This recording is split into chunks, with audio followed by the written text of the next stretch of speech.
bienvenue dans cette nouvelle vidéo de Terminal sur la France dans la mondialisation.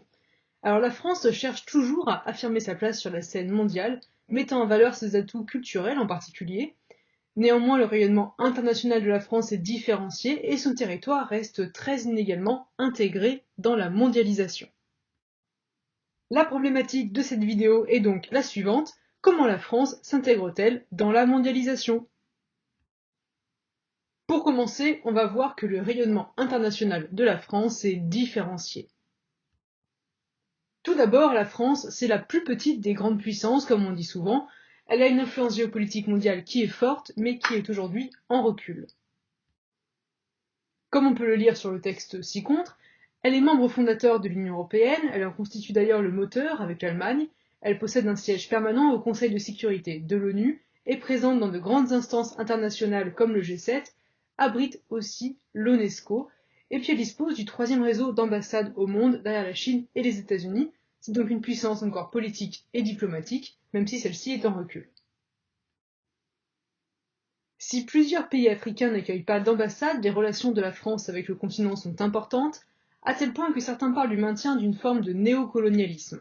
La France donne ainsi une large part de son aide publique au développement, 0,43% de son revenu national brut, c'est le 5e donateur mondial, à l'Afrique et conserve des liens importants avec ses anciennes colonies. On parle alors souvent de France-Afrique. La France cherche donc à redéfinir sa place dans la gouvernance mondiale en mettant en avant le multilatéralisme, comme médiateur par exemple pendant la guerre d'Irak de 2003, ou encore les valeurs d'universalité et de défense de l'environnement, comme lors des accords de Paris en 2015. De plus, en 2019, la France et l'Allemagne ont lancé une alliance pour le multilatéralisme, de manière du coup à engager la coopération entre États. La France est aussi une puissance militaire. Son hard power se fonde sur la dissuasion nucléaire et ses forces armées. 18 230 soldats, soit les 2 tiers de son armée, sont ainsi déployés hors métropole en 2020, principalement dans le Sahel, en Afrique centrale et au Moyen-Orient, dans un espace qu'on a appelé longtemps l'arc de crise. Elle dispose de bonnes capacités de projection grâce à ses nombreuses bases militaires outre-mer et sa flotte. Les missions de l'armée française sont nombreuses, mais elles se concentrent depuis 2001 et encore plus depuis 2015 dans la lutte contre le terrorisme sur le territoire national, on pense à l'opération Sentinelle, ou encore internationale comme l'opération Barkhane au Mali ou la lutte contre la piraterie maritime. 3e exportateur mondial d'armement, la France se situe au 1er rang européen et au 5e rang mondial pour les dépenses militaires avec 2% de son PIB, avec de nouveaux investissements dans le spatial militaire de prévu dans la loi de programmation militaire de 2019 à 2025. Deuxième point, le rayonnement économique de la France est fragilisé. Pourtant, c'est la 7e puissance économique mondiale, le 7e exportateur de marchandises, le 4e pour les services et le 3e pôle émetteur d'IDE derrière les États-Unis et la Chine. La France compte 33 des 500 premières FTN mondiales, et elle est particulièrement bien positionnée, comme on le voit ici, sur le luxe avec des groupes comme LVMH ou Chanel, mais aussi dans la construction aéronautique et automobile avec PSA, la chimie, la pharmacie ou encore l'agroalimentaire avec Carrefour et Danone. Ces entreprises comptent 38 000 filiales dans près de 190 pays et emploient 10 millions de salariés dans le monde, souvent encadrés par des Français expatriés. Pour maintenir leur rang, ces entreprises innovent en permanence pour conquérir de nouvelles parts de marché. Ainsi, la France est numéro 2 en Europe dans le dépôt de brevets. Elles peuvent aussi s'appuyer sur un secteur financier solide. Les banques françaises sont parmi les plus performantes au monde et la bourse de Paris, Euronext, créée en 2014, qui rassemble les bourses de Bruxelles, Amsterdam, Lisbonne et Paris, est une des plus importantes places boursières à l'échelle mondiale puisqu'elle est la 7e au monde. La puissance française est néanmoins de plus en plus concurrencée dans la mondialisation et son rayonnement économique recule. En 2017, l'Inde s'est imposée au 6e rang aux dépens de la France et les projections estiment que celle-ci ne sera plus qu'au 12e rang mondial en 2050. L'ouverture de l'économie française est en effet insuffisante. Si les exportations françaises représentent 30% de son PIB, la part de la France dans le commerce mondial régresse depuis 20 ans, ne représentant que 3,5% des échanges mondiaux désormais. Son économie est avant tout ouverte sur l'Union européenne pour 2 tiers de ses échanges, puis sur l'Amérique du Nord et le Japon.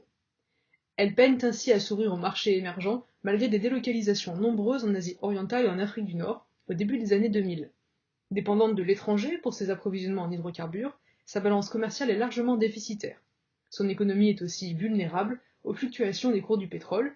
Enfin, la part du PIB consacrée à la recherche et développement ne la classe qu'à la 13e position mondiale. À ces difficultés s'ajoutent des faiblesses structurelles, la dette publique, qui s'est encore fortement aggravée depuis la crise sanitaire, son faible taux de croissance, son chômage important et son tissu industriel se sont effrités. Cependant, des politiques sont mises en œuvre pour remédier à ces difficultés. La France est ainsi tournée vers la recherche et le développement, développant le réseau de la French Tech, avec 9500 startups, un label pour les métropoles les plus favorables à l'innovation, et des pépinières d'entreprises dans tous ces territoires. La France encourage aussi l'économie verte, et elle encourage les nouveaux accords commerciaux européens comme le CETA, en menant une politique volontariste aussi d'investissement et d'ouverture des marchés émergents vers le Qatar, les Émirats arabes unis, la Chine et l'Inde notamment.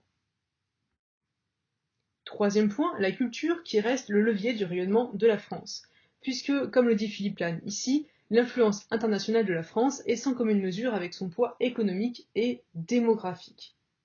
En effet, la France s'appuie depuis longtemps sur son soft power.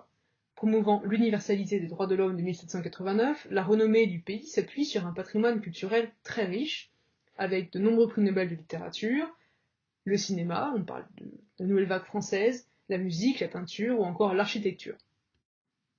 Des architectes comme Jean Nouvel ont une renommée internationale et des institutions comme le Louvre ou le Centre Pompidou ouvrent des musées à l'étranger. Jean Nouvel a ainsi conçu le Louvre Abu Dhabi qui a ouvert en 2017 et qu'on voit ici en photographie. La marque France est ainsi mise en avant par le pouvoir politique. La gastronomie française est inscrite depuis 2010 au patrimoine immatériel de l'humanité. Le luxe à la française détient un quart du marché mondial et le cinéma français, avec son exception culturelle, demeure le deuxième exportateur de films avec 40 millions de téléspectateurs, de spectateurs tout court, en 2018. Elle valorise la diversité culturelle mais met en avant le savoir-faire français et le cinéma d'auteur, participant là à une contre-mondialisation culturelle. La France s'appuie aussi sur la francophonie. Héritier de l'époque coloniale, 300 millions de personnes parlent encore aujourd'hui le français dans 88 États. C'est la 5e langue la plus parlée au monde et une des 5 langues officielles de l'ONU. Le rayonnement français passe aussi par les plus de 500 lycées français à l'étranger et les médias internationaux comme RFI, TV5 Monde ou France 24.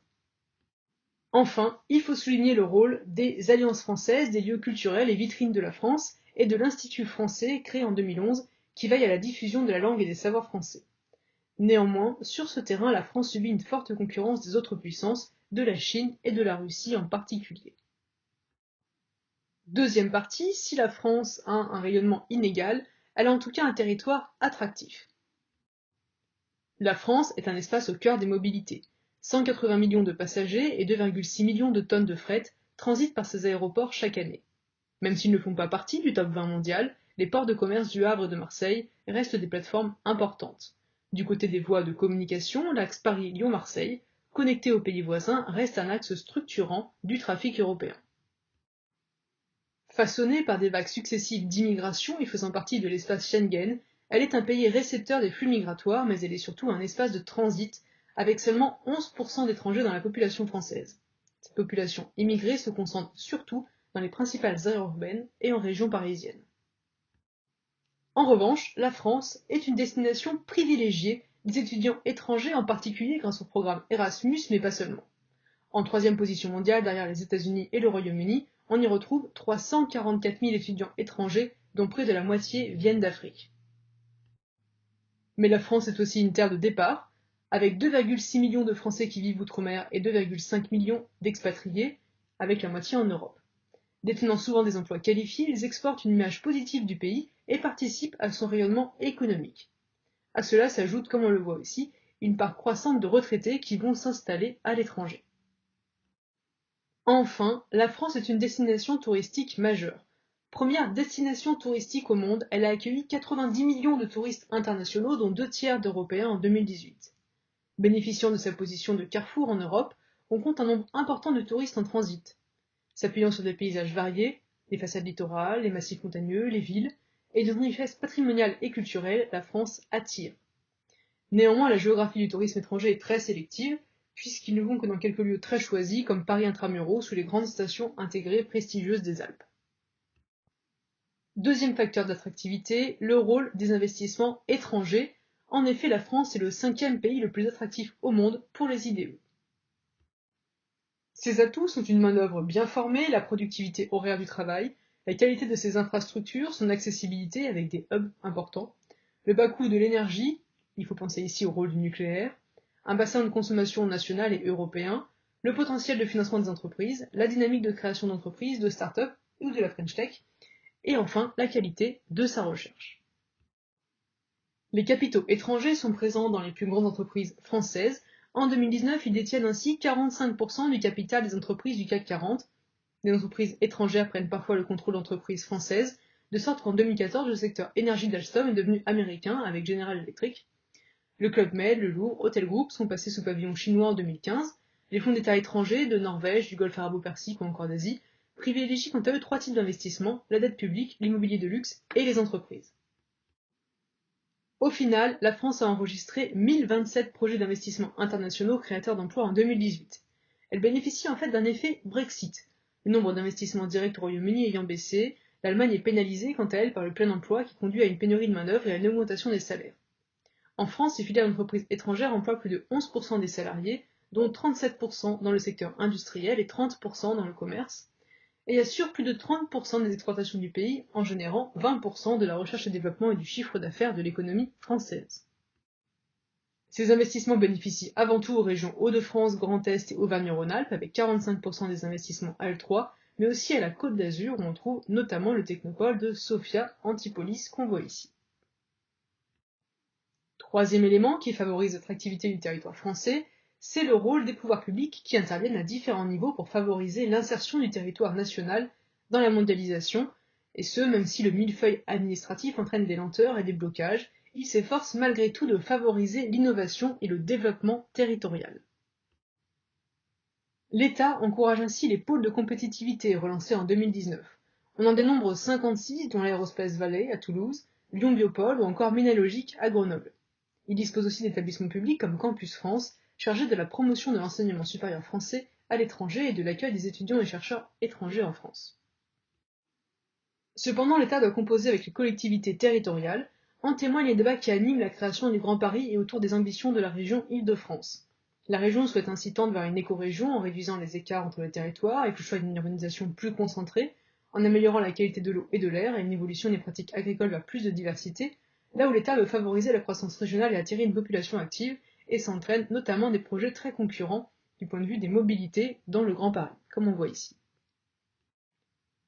Enfin, ces collectivités sont aussi en compétition pour attirer les événements internationaux, comme la compétition mondiale de surf pour Paris 2024, avec Biarritz et Tahiti, qui voulaient toutes les deux l'accueillir. Voilà les entreprises. Pour cela, elles pratiquent de plus en plus du marketing territorial, comme on le voit ici, pour mettre en avant leurs atouts, les cadres de vie attractifs notamment, et proposent un foncier ou un immobilier adapté, ainsi que des avantages fiscaux. Et vous trouvez sur cette diapo tous les éléments justement propres à l'intervention des pouvoirs publics sur l'attractivité du territoire français. Troisième partie, le rayonnement est inégal, les facteurs d'attractivité sont multiples, mais il existe aussi des disparités régionales. Tout d'abord et avant tout, il faut parler de Paris. Paris, qui est une ville globale. En effet, c'est une des plus intégrées dans la mondialisation, mais c'est aussi un des pôles d'impulsion de celle-ci. Elle dispose d'une accessibilité exceptionnelle avec 3 aéroports internationaux. Elle est intégrée à l'archipel mégalopolitain mondial et constitue la porte d'entrée de la France pour les investissements les plus stratégiques, notamment 91% de la finance française. Elle polarise aussi les flux du tourisme d'affaires et se classe au premier rang mondial pour les congrès internationaux. La plupart des FTN y ont leur siège. La Défense accueille ainsi 1500 sièges sociaux, dont 15 des 50 premières FTN mondiales. L'Île-de-France compte, elle, 816 000 entreprises, de l'industrie traditionnelle aux hautes technologies. C'est la première région européenne pour le développement des startups et pour ses capacités en recherche-développement, avec des universités prestigieuses et 100 000 chercheurs dans la région.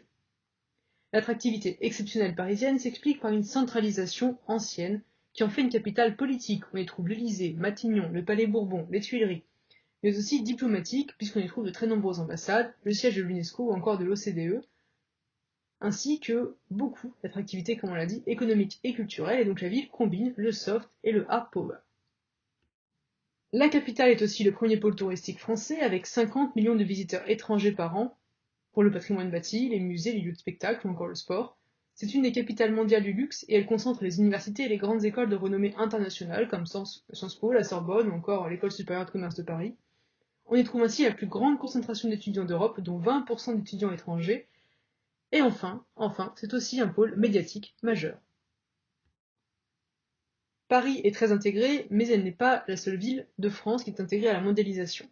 En effet, la mondialisation est un processus discriminant qui renforce la métropolisation. Seules les métropoles possèdent les infrastructures nécessaires à l'accueil des grands événements internationaux, de transport ou la capacité hôtelière. L'attractivité des métropoles régionales demeure modeste et ciblée. Toulouse attire ainsi les idéaux de l'aéronautique, Nice les flux touristiques. Lyon, grâce à sa position médiane en Europe, fait figure d'exception. Accueillant des institutions comme Interpol et des FTN étrangères comme le Centre de formation du Canadien robotique, elle est reconnue comme pôle mondial de la gastronomie et de la chimie. Lyon-Part-Dieu est aussi un des premiers quartiers d'affaires européens avec 2200 entreprises et 56 000 emplois. À l'échelle régionale, les idéaux se dirigent majoritairement vers les Hauts-de-France pour la production, en Auvergne-Rhône-Alpes pour la R&D, l'ingénierie et le design, et dans le Grand Est, en Alsace en particulier. Mais les espaces les plus intégrés dans la mondialisation sont les littoraux, la Méditerranée, l'arc atlantique, et les zones transfrontalières du du sud-ouest, ainsi que les vallées fluviales, le Rhône, la Seine ou encore la Garonne. Certains espaces productifs sont particulièrement intégrés, c'est le cas des espaces de production industrielle comme l'Aerospace Valley ou la Cosmetic Valley, vers Chartres, voire les districts industriels comme la vallée de l'Arve en Savoie. C'est aussi le cas pour les systèmes de production agricole spécialisés, la viticulture à Bordeaux, en Champagne ou en Bourgogne, et les espaces du tourisme international comme les Alpes du Nord ou la Côte d'Azur, qui sont bien connectés au réseau de transport français et international. Mais si certains territoires sont très intégrés, d'autres sont en difficulté, et en effet l'attractivité des territoires reste ponctuelle. Par exemple, les hôtels du Centre-Val de Loire totalisent 1 400 000 nuitées étrangères grâce au Château de la Loire et aux zoos de Beauval. La Dordogne a ainsi réussi à transformer ses handicaps, paysages abandonnés, polyculture en crise, en atout avec le tourisme vert et les produits du terroir, en s'appuyant sur le marketing territorial. Mais ce n'est pas toujours une réussite. L'Auvergne tente de valoriser ses paysages et ses filières régionales d'excellence, automobile en particulier, mais malgré l'installation de la fibre sur le territoire, il reste peu attractif. La Guadeloupe, quant à elle, fait des efforts pour diversifier sa clientèle touristique, mais se heurte à la fermeture de la liaison aérienne avec les États-Unis depuis 2019. On parle alors d'hyper-ruralité pour désigner ces espaces moins bien insérés dans la mondialisation et peu dynamiques. Ils sont moins accessibles et connaissent une perte démographique. On retrouve ces territoires dans les régions de moyenne montagne, la Creuse, le Massif central. Les Ardennes sont aussi touchées, cette marge rurale est fortement touchée par la déprise agricole et la crise industrielle. Dans le contexte de mondialisation, le tissu économique des territoires français a été recomposé. Or, les délocalisations se sont traduites par la crise d'espaces productifs anciennement industriels, en Lorraine et dans le Nord en particulier, qui peinent encore aujourd'hui à se reconvertir et à retrouver une attractivité. À l'échelle locale, les espaces oubliés de la mondialisation sont constitués de villes petites et moyennes, localisées dans un arc qui court de la Normandie à la Lorraine en passant par le centre de la France, ce qui n'est pas sans provoquer de tensions sociales, comme le mouvement des Gilets jaunes. En conclusion, la France s'insère partiellement dans la mondialisation.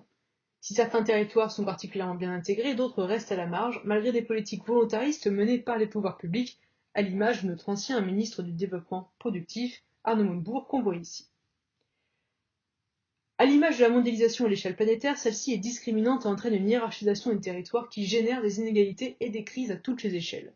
De nombreux mouvements citoyens naissent pour s'opposer à ce modèle économique et pour mettre en avant un retour au local à notre mode de vie. Des revendications qui ont trouvé un nouvel écho avec la crise sanitaire qui entraîne la création de vidéos qui n'étaient pas prévues comme celle-ci. Voilà, merci à tous d'avoir regardé cette vidéo et puis on se retrouve très bientôt du coup pour un petit bilan sur cette capsule.